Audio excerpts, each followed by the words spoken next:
আমাদের আলোচনার বিষয় ছিল রাসূল সাল্লাল্লাহু আলাইহি ওয়াসাল্লামের নামাজ, তৃতীয় পার্ট, থার্ড পার্ট। আজকে 3 নম্বর অংশ। আমরা রুকুতে যাওয়ার আগ পর্যন্ত আল্লাহ রাসূল যে আমলগুলো করছেন সেগুলো বিগত দিনে বর্ণনা করছি, ঠিক কিনা? আজকে হবে রুকু থেকে, নাকি কোথা থেকে?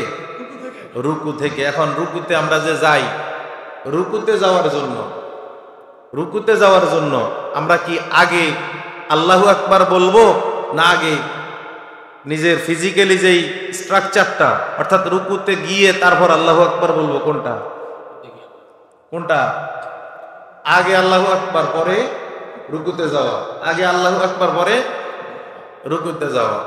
এই মর্মে একটা হাদিস আছে, সহিহ মুসলিমের 392 নম্বর হাদিস। আন আবি হুরায়রা রাদিয়াল্লাহু তাআলা ইয়াকুলু কানা রাসূলুল্লাহ সাল্লাল্লাহু আলাইহি ওয়াসাল্লাম, হযরত আবু হুরায়রা রাদিয়াল্লাহু তাআলা বলেন, আল্লাহ রাসূল সাল্লাল্লাহু আলাইহি ওয়াসাল্লাম ইযা কামা ইলাস সালাত ইউকাব্বিরু হাইনা ইয়াকুম। আল্লাহ রাসূল সাল্লাল্লাহু আলাইহি ওয়াসাল্লাম যখন নামাজে দাঁড়াতেন, নামাজ শুরু করতেন, নামাজ শুরুর পূর্বে তিনি আল্লাহু আকবার বলে তাকবীরে তাহরিমা বাঁধতেন। কি করতেন? বাঁধতেন। কি বলে? সুম্মা ইউকাব্বিরু হাইনা ইয়ারকাউ। এরপর তিনি যখন নামাজে দাঁড়িয়ে যে কাজগুলো আছে এগুলো শেষ করার পরে রুকুতে যাবেন, তার আগে তাকবীর দিতেন, এরপরে রুকুতে যেতেন। আগে তাকবীর, এরপরে কি? তাহলে আগে আল্লাহু আকবার, পরে কি? রুকু। মনে থাকবে তো? এখন আমরা অনেক সময় নামাজে যখন জামাত চলে, 1 রাকাত কিংবা 2 রাকাত 3 রাকাত অনেক সময় পাই না, হয় কি না? হয়। এখন আমি দেখলাম ইমাম রুকুতে আছে, আমি তাড়াহুড়ো করে আসলাম রুকুতে, রুকুটা তার সাথে আল্লাহু আকবার বলে দিলাম। আমি রুকু দিতে না দিতে ইমাম উঠে গেছে। এরপরেও আমি কি করলাম? ওই রাকাতটা ধরে রাখলাম, সেজদাগুলো দিলাম, আমার রাকাতের সাথে, টোটাল রাকাতের সাথে আমি এই রাকাতটাও হিসাব করলাম। যদি এইরকম হয় আমার নামাজ হয় না, হয় নাই। কারণ আল্লাহ রাসূল স্পষ্ট হাদিস, যে ব্যক্তি রুকু পায় নাই সে ব্যক্তির ওই রাকাত। এখন আমি যদি রুকুতে ইমামের সাথে রুকু সম্পূর্ণ না পাই, এই সমস্যাটা আমাদের বেশি হয়। ইমামের সাথে সম্পূর্ণ রাকাত যদি না পাই, তাহলে আমি নিয়ত বাঁধছি ঠিক, রুকু পাই নাই, অসুবিধা নাই, সেজদা 2টা দিছি তাও সমস্যা নাই, কিন্তু এই রাকাতকে আমি পরবর্তীতে যোগ করে নিতে হবে। কথা বুঝাতে পারলাম? কোনো অসুবিধা নাই তো? তাহলে এই জিনিসটা আমরা শিখলাম। কারণ হচ্ছে এই সমস্যাটা আমাদের মধ্যে এখন কি অহরহ হয়ে থাকে। একবার দিতে পারছেন বলতে একটা তাসবিহ তেলাওয়াত করছেন, একটা তাসবিহ, আপনি সম্পূর্ণ রুকু পান নাই, আপনার নামাজ হয় নাই। 3 তাসবিহ পড়া সুন্নাত, কিন্তু আপনি ইমাম যে রুকুতে ছিল, আপনি রুকু তো পান নাই। আপনি যেহেতু রুকু পান নাই, আপনি কি করবেন? ওইটা আপনি পরে সেজদা করলেন ইমামের সাথে, ওই রাকাত যোগ করার দরকার নাই। সেজদা 2টা দিছেন, অসুবিধা না, সব বেশি। আল্লাহর এই জমিনে একটা সেজদার অনেক মূল্য। আবার অনেক আছে দাঁড়িয়ে থাকে, যেহেতু এই রাকাত পাবো না, তাহলে সেজদা শেষ হোক, পরের রাকাতে, কি ঠিক না? পরের রাকাতে ইমামের সাথে জামাত ধরে। আপনি যে 2টা সেজদা হারাইলেন, এই একটা সেজদার জন্যই আজকে ইবলিশ দুনিয়ার জমিনে অভিশপ্ত। কিসের জন্য? একটা মাত্র সেজদা, এর বাইরে কিছু আছে? এই একটা সেজদা না করার কারণেই কি ইবলিশ অভিশপ্ত, ঠিক কি না? এবার রুকু আমরা কিভাবে করব? রুকুতে আমাদের কি কাজ? আমরা বুঝি সুবহান রাব্বিয়াল আযীম, এতটুকুই আমাদের কাজ, আর কোনো কাজ মনে হয় নাই। আছে কি না? আছে। আমি যে রুকুতে যাব, আমার কাজ, আমি এই হাতটাকে, আঙ্গুলগুলো কিভাবে রাখবো, এই বর্ণনাটা আছে না নাই হাদিসে? আছে। আমরা অনেকেই হাঁটু ভাঙি, মানে হাঁটুটাকে এভাবে ভাঙিয়ে রুকু দেই, কিন্তু আপনার হাঁটুটা সোজা থাকবে এরকম, অর্থাৎ এখানে ভাঙার কোনো সুযোগ, হাঁটু ভাঙার কোনো সুযোগ নাই। হাঁটু থাকবে সম্পূর্ণ স্ট্রেট ফরওয়ার্ড। কেমনে থাকবে? আপনাকে আল্লাহ রাসূল বলতেছেন, আন ওয়াইল ইবনে হুজুর রাদিয়াল্লাহু তাআলা আনহু আন্নান নবী সাল্লাল্লাহু আলাইহি সাল্লাম, এই হাদিসটি মুস্তাদরাক আল হাকিম 264 নম্বর হাদিস। হযরত ওয়াইল ইবনে হুজুর বলেন, রাসূলুল্লাহ সাল্লাল্লাহু আলাইহি ওয়াসাল্লাম কানা ইযা রাকা, যখন আল্লাহ রাসূল রুকু করতেন, ফাররিজ বাইনা আসাবিআহু, আল্লাহ রাসূল সাল্লাল্লাহু আলাইহি ওয়াসাল্লাম আঙ্গুলগুলোকে ফাঁক করে রাখতেন। কেমনে? কথা বলেন কেমনে? এইভাবে আঙ্গুলগুলোকে ফাঁক করে রাখতেন। তাহলে বোঝা যায় রুকুতে আঙ্গুলগুলো ফাঁক করে রাখা সুন্নত। একটা সুন্নত পালন করবেন 10 নেকি, কয় নাকি? কিছু বলবেন?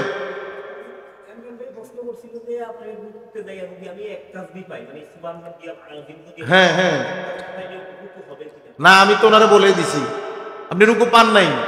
ইমাম যতক্ষণ ছিল রুকুতে আপনি ততক্ষণ ছিলেন না, তা পাবেন কেমনে? যার রুকু হয় নাই তার নামাজ ওই রাকাত নরমালি 3 তাসবিহ পরিমাণ। তাসবিহ পড়া তো সুন্নত, তো 3 তাসবিহ পরিমাণ একটা সময় আছে, তো 3 তাসবিহ পড়তে গেলে একটা সময় লাগবে না? লাগবে কিনা? তো ইমাম যে সময়টা নিল ওই সময়টা মুসল্লি পাবে তো? কথা কয় না মনে হয়? ইমাম যে সময়টা নিছে ওই সময়টা মুসল্লি পাবে, যদি না পায় তাহলে তার রুকুটা হইল না। ওই সময়টা যদি, যেহেতু ইমামের কাজ ইমামতি করা, মুসল্লির কাজ আনুগত্য করা, অনুসরণ করা, কি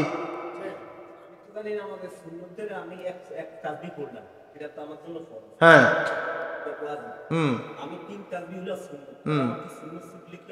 না, এখানে আপনি যে কথা বলছেন আপনার কথা ঠিক, সুন্নাত ছুটলে কি আমার নামাজ শেষ হয়ে যাবে? না। এখন প্রশ্ন হচ্ছে রাসূলের স্পষ্ট হাদিস যে রুকু পায় নাই তার নামাজ। আমি রুকু পাবো কখন? ইমাম যতক্ষণ রুকুতে ছিল ততক্ষণ। আমি নরমালি 3 তাসবিহ পড়তে হবে, যদি অতটুকু না পড়তে পারি, ইমামের আনুগত্য না করতে পারি, তাহলে আমার কি হয় নাই? এক রাকাত, ওই রাকাতটা পূর্ণ হয় নাই। আর যেহেতু পূর্ণ হয় নাই, রাসূল কি সিদ্ধান্ত দিবেন? তার ওই রাকাত হয় নাই, মানে ওই রাকাত সে গণনা করার সুযোগ নেই, রুকুতে ফাইতে হইব। এই যে আল্লাহ রাসূল কিভাবে রাখলেন হাঁটুতে আঙ্গুলগুলো ছড়াইয়া ফাঁক করে, এভাবে রাখা কি সুন্নাত। এবার আঙ্গুলগুলো ফাঁক করে রাখবেন কেমনে? ফাঁক করে কি এখানে রাখবেন না এখানে রাখবেন না এখানে রাখবেন? এটার ডিসিশন হাদিসে আছে না নাই? আছে। আবু দাউদ শরীফের 863 নম্বর হাদিস, মুস্তাদরাক আল হাকিম হাদিস নাম্বার 845, কি বলেন? আন ইবনে উমর আল আনসারী আবা মাসউদ, হযরত মাসউদ রাদিয়াল্লাহু তাআলা আনহুর পিতা ইবনে উমর আল আনসারী রাদিয়াল্লাহু তাআলা থেকে হাদিসটা বর্ণনা। তিনি বলেন, আমরা কি করছি? হযরত ওমর রাদিয়াল্লাহু তাআলাকে প্রশ্ন করছি। কাকে? হযরত ওমর রাদিয়াল্লাহু তাআলাকে। হাদিসনা আন সালাতি রাসূলুল্লাহ সাল্লাল্লাহু আলাইহি সাল্লাম, আমরা তাকে প্রশ্ন করলাম আল্লাহ রাসূল কিভাবে নামাজ পড়ছেন। কি প্রশ্ন করছি?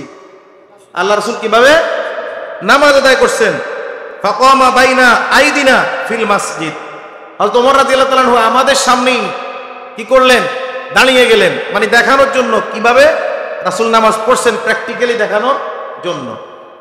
ফাকাব্বারা, তিনি তাকবীর দিলেন। ফালাম্মা রাকা, অতঃপর যখন তিনি রুকুতে গেলেন, কে? হযরত ওমর। হ্যাঁ, যখন তিনি কি করলেন? রুকুতে গেলেন।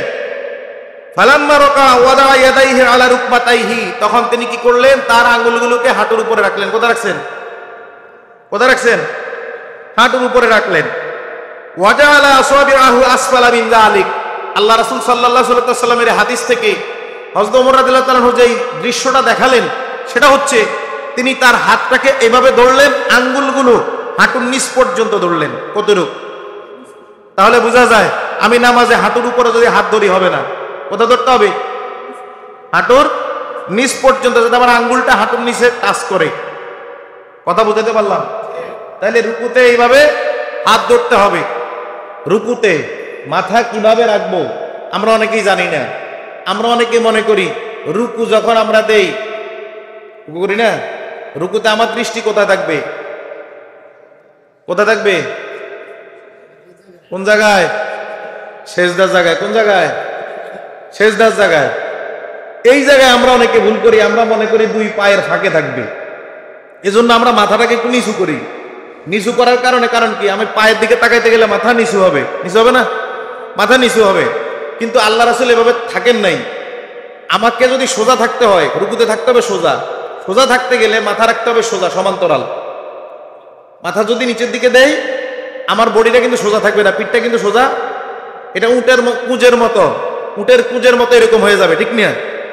আল্লাহ রাসূল সাল্লাল্লাহু আলাইহি ওয়াসাল্লাম মুসলিমের 498 নম্বর হাদিসে বলেন, আনা আয়েশা রাদিয়াল্লাহু তাআলা আনহা ক্বালাত, মা আয়েশা রাদিয়াল্লাহু তাআলা হাদিসটা বর্ণনা, মা আয়েশা বলতেছেন, কি বলেন, কানা রাসূলুল্লাহ সাল্লাল্লাহু আলাইহি ওয়াসাল্লাম ইয়াস্তাফতিহুস সালাতা বিত-তাকবীর, আল্লাহ রাসূল যখন নামাজ শুরু করতেন তখন তাকবীর দিতেন। কি তাকবীর? নামাজ শুরু করে কি তাকবীর দিয়া? আল্লাহু আকবার দিয়া। তাহলে আল্লাহু আকবার দিয়ে নামাজ শুরু করতেন কে? আল্লাহ রাসূল সাল্লাল্লাহু আলাইহি ওয়াসাল্লাম। ওয়াল কিরাআত আলহামদুলিল্লাহি রাব্বিল আলামিন, এরপর তিনি যখন কিরাত পড়তেন সূরা ফাতিহা পড়তেন, পড়ার পরে ওয়া কানা ইযা রাকা'a, যখন তিনি রুকু করতেন, লাম ইয়াশখাস রাসাহু, তিনি তার মাথাকে উঁচুতে উঠাতেন না। কি করতেন না? রুকুতে যখন থাকতেন মাথা কি করতেন না? উঁচুতে উঠাতেন না। ওয়ালাম ইউসাউইবুহু, আবার মাথাকে নিচুতেও, মানে উঁচুও করতেন না নিচুও করতেন না। ওয়ালাকিন বাইনা যালিক, এই দুইটার ভিতরেই রাখতেন, অর্থাৎ উঁচুও না নিচুও না, মাঝামাঝি সমান্তরাল। তাহলে বোঝা যায় আমার দৃষ্টি যদি পায়ের দিকে থাকে তাহলে আমার মাথা ঠিক থাকবে না, মাথা সোজা থাকবে না, পিঠ সোজা। আমার যদি সেজদার স্থানে যদি আমার দৃষ্টি থাকে রুকুতে থাকা অবস্থায়, তাহলে আমার কি সোজা থাকবে? কি সোজা থাকবে বলেন? হ্যাঁ, সোজা থাকবে না? থাকবে, পিঠও সোজা থাকবে। আর নামাজে সেজদার জায়গায় কিংবা সেজদার জায়গায় দৃষ্টি দেওয়ার ব্যাপারে যে হাদিসটি, সেটা আমরা আমাদের আলোচনার প্রথম অংশে আমরা অলরেডি বলে দিছি না? এবার পিঠকে কিভাবে রাখবেন? পিঠ একটা মাত্র রুকু, একটা রুকুতে এত কিছু আমরা অনেকে হয়তো জানি না। সহিহ আল বুখারী 828 নম্বর হাদিস, সহিহ বুখারী 828 নম্বর হাদিস, আন আবু হুমায়দ আস-সাঈদি, হযরত আবু হুমায়দ সাঈদি রাদিয়াল্লাহু তাআলা বর্ণিত, আনা কুনতু আহফাযাকুম লিসসালাতি রাসূলুল্লাহ সাল্লাল্লাহু আলাইহি ওয়াসাল্লাম। আবু হুমায়দ আস-সাঈদি রাদিয়াল্লাহু তাআলা বলেন, আল্লাহ রাসূল যেভাবে নামাজ পড়ছেন আমি সেটা মুখস্থ করছি। কি করছি? কি করছি? মুখস্থ করছি। রাআইতুহু, আমি দেখেছি, ইযা কাব্বারা জাআলা ইয়াদাইহি ইযা মানকিবাইহি, যখন তিনি তাকবীর দিতেন নামাজ শুরু করতেন তার দুইটা হাতকে কানের লতি পর্যন্ত উঠাতেন। কতটুকু? ওয়া ইযা রাকা'a, যখন তিনি রুকু দিতেন, আমকানা ইয়াদাইহি মিন রুকবাতাইহি, তখন তিনি তার হাতগুলোকে হাঁটুর উপরে স্থিরভাবে রাখতেন। কিভাবে রাখতেন? স্থিরভাবে হাঁটুর উপরে রাখতেন, নাড়াচাড়া করতেন না, যেভাবে রাখছেন সুন্দরভাবেই রাখতেন।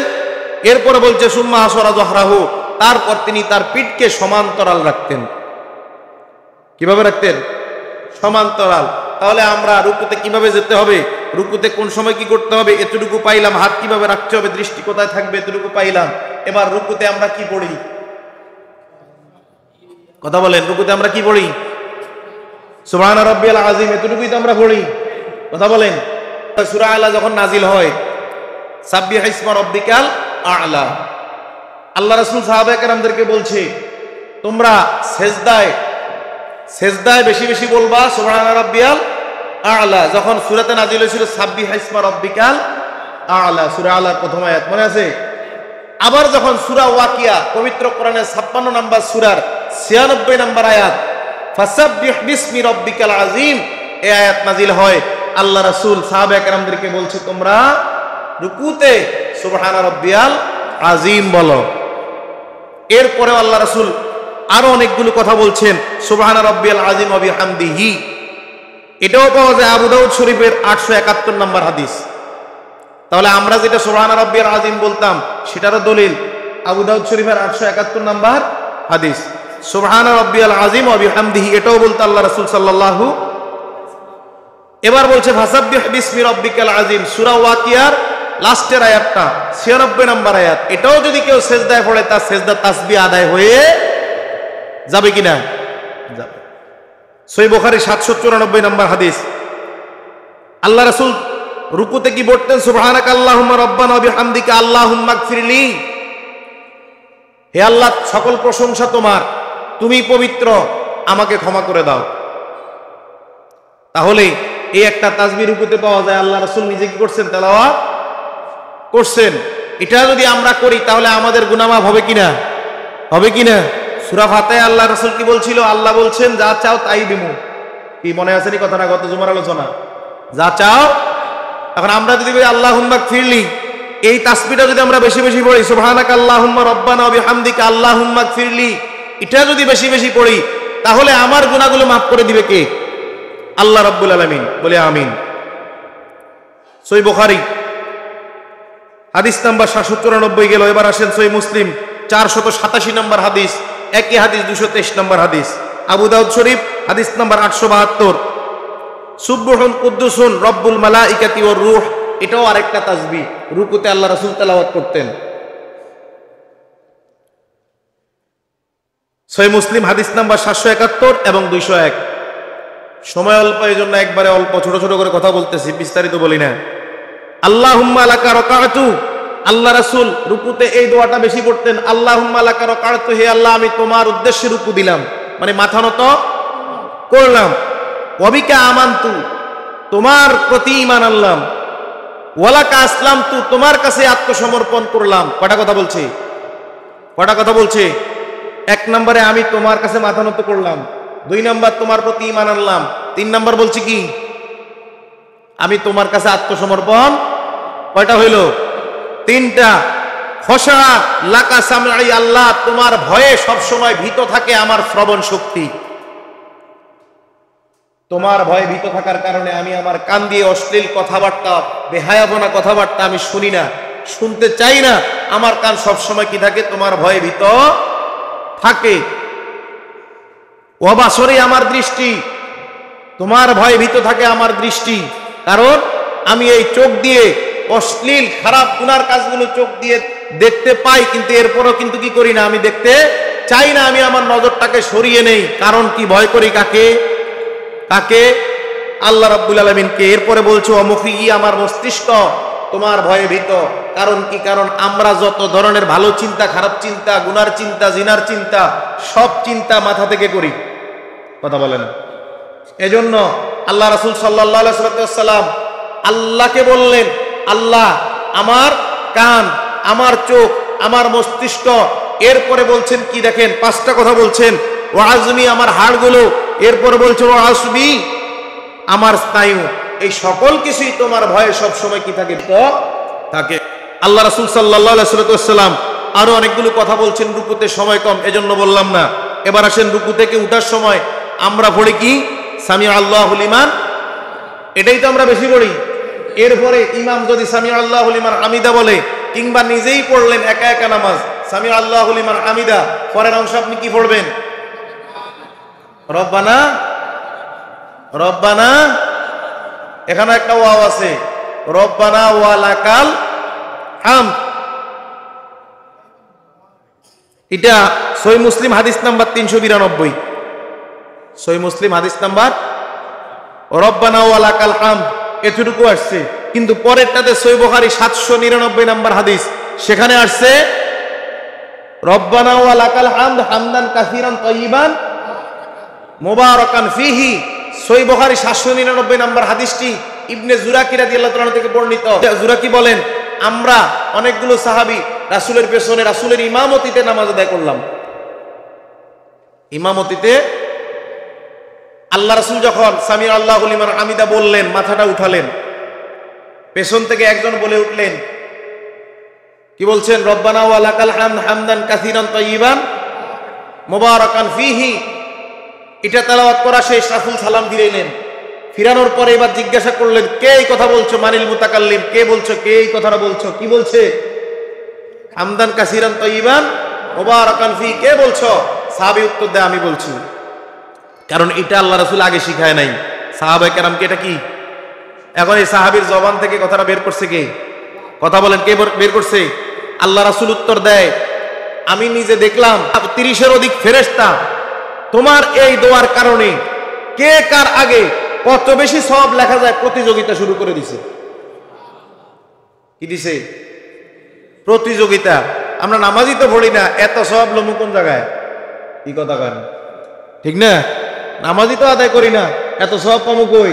সওয়াব রাখার জায়গা তো আমগো নাই, আছে কি না? এবার রুকু থেকে আমরা তো উঠে এতটুকুই পড়ি, আরেকটা হাদিস বলে আলোচনা শেষ করে দেব। আল্লাহ রাসূল সাল্লাল্লাহু আলাইহি ওয়াসাল্লাম আরেকটি হাদিসে পাওয়া যায় রুকু থেকে উঠে আল্লাহ রাসূল কি পড়তেন। সহিহ মুসলিম হাদিস নাম্বার 477। সহিহ মুসলিম 477। আল্লাহ রাসূল বলেন, আল্লাহুম্মা রব্বানা লাকাল হামদ, হে আল্লাহ সকল প্রশংসা তোমার। কার? তোমার বলতে কার? আল্লাহর। সকল প্রশংসা কার? আল্লাহ রাব্বুল আলামিনের। কে এই প্রশংসা করতেছে? রাসূল আকরাম সাল্লাল্লাহু আলাইহি ওয়াসাল্লাম। মিলউস সামাওয়াতি ওয়া মিলউল আরদ, এই প্রশংসা আসমান এবং জমিনের মধ্যে যা কিছু আছে সকল কিছুর মধ্যে তুমি ব্যাপ্তি করে দাও, বিস্তৃত করে দাও। ওয়া মিল উমা শিতা মিন শাইইন বা'দু আহলা, এর সাথে সংশ্লিষ্ট যা আছে সব কিছুতেই তুমি কি করে দাও?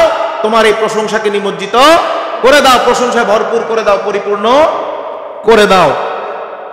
এবার আল্লাহ রাসূল বললেন, আস-সানা ওয়াল মাজিদ, আল্লাহ সকল প্রশংসা এবং সকল মর্যাদা তোমার। কার? লা মানি আলিমা আতাইতা,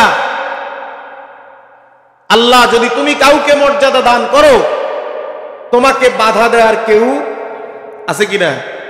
যদি কাউকে মর্যাদা দান করো তোমাকে বাধা দেওয়ার কেউ নাই। এবার আবার বলছে ওয়ালা মুআতিলিমা মানাতা, আবার যদি তুমি মর্যাদা কাউকে দান না করো, কাউকে যদি মর্যাদা না দাও, সেটা দেওয়ার ক্ষমতাও কিন্তু কারো নাই। এখানে মর্যাদা না, শুধু যে কোনো কিছু আল্লাহ যদি দেয় কেউ আটকে রাখার ক্ষমতা নাই, আল্লাহ যদি না দেয় কেউ দেওয়ার ক্ষমতাও নাই। একই হাদিসের শেষের অংশে আল্লাহ রাসূল যে কথাটি বললেন, ওয়ালা ইয়ানফাউ, কোনো উপকারেই আসবে না, জাল জাদ্দি মিনকাল জাদ্দু, আল্লাহ রাসূল সাল্লাল্লাহু আলাইহি ওয়াসাল্লাম বলেন, মর্যাদাবানের মর্যাদা, মর্যাদাশীলদের মর্যাদা, তারা যে মর্যাদা দুনিয়ার জমিনে আছে, এই মর্যাদা কোনো ব্যক্তির জাহান্নামের আগুন থেকে বাঁচাতে পারবে না। পারিব? সম্ভব? আমার আপনার ইজ্জত সম্মান মর্যাদা যার যতটুকুই থাকুক না কেন, এটা দুনিয়ায়, এটা কিন্তু আমাকে আপনাকে জাহান্নামের আগুন থেকে কখনো বাঁচাতে পারবে না। যার জন্য আমরা আমাদের নামাজগুলোকে ঠিকঠাক মতো আদায় করার দরকার আছে না নাই? আছে।